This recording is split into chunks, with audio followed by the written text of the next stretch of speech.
Hi, I'm Steve Smith with the Wired Family. And today I'm not going to be talking about technology or apps. The world is a vastly different place than it was just a few days ago. And really, given the COVID-19 pandemic, it didn't seem like a good idea yesterday to go to the gym. So we decided to get a couple of miles in at one of our favorite parks along the Ohio River. It was kind of funny because you'd see these vast amount of women out there running, young moms without their kids. And perhaps it was kind of an opportunity for them to get out of their self-imposed quarantine for the last few days. Everybody's getting a little antsy, including me. But in my many years, I've never experienced anything quite like we've seen in the world. Empty streets, closed bars and restaurants, nearby churches and schools closed for the foreseeable future. The irony is that what has really brought the world to its knees are not bombs and gunfires or jets into buildings from a rogue state. Instead, it's a virus that knows no boundaries, flags, race, creed, or religion.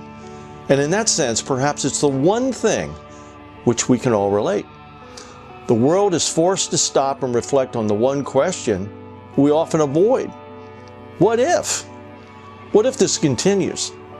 What if my child catches the virus? What if I lose my job, my house, my well-being?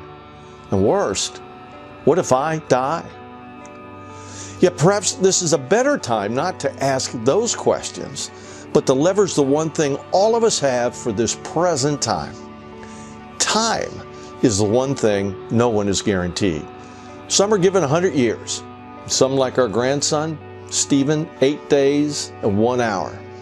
If you're watching this video, maybe you have kids, maybe you have grandkids. What are you going to do with that time?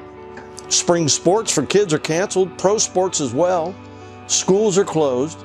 Almost 50% of American parents and those living in other countries are working from home today. Perhaps God has given us this one moment in history to remind us of the importance of prioritizing our time and focusing on what is genuinely essential. Time with our families. You know, I read an article a few years ago about how the size of American families has dropped in half compared to families of the 50s through the 70s. While the size of our homes, well, that's doubled. Mortgages that once required one income now require two, which then often requires 2 cars and then childcare. To an extent, for some of us, myself included, we've spent so much time acquiring things for our family.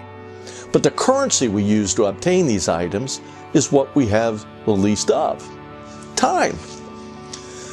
Perhaps that's how we can best use this experience to both learn and teach the value of time together as a family.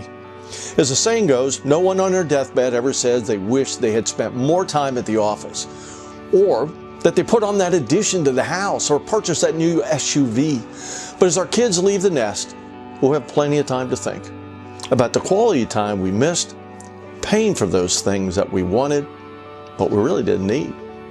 Hey, this is a difficult global experience for so many of us. And technology is playing a role to continue our kids' education at home, maybe your job at the office, and it's going to play a role in eradicating this disease. That's all true. But today, we also have a tremendous, unexpected gift. Time with family. Time to talk. And time to listen. I hope we can make the best of it.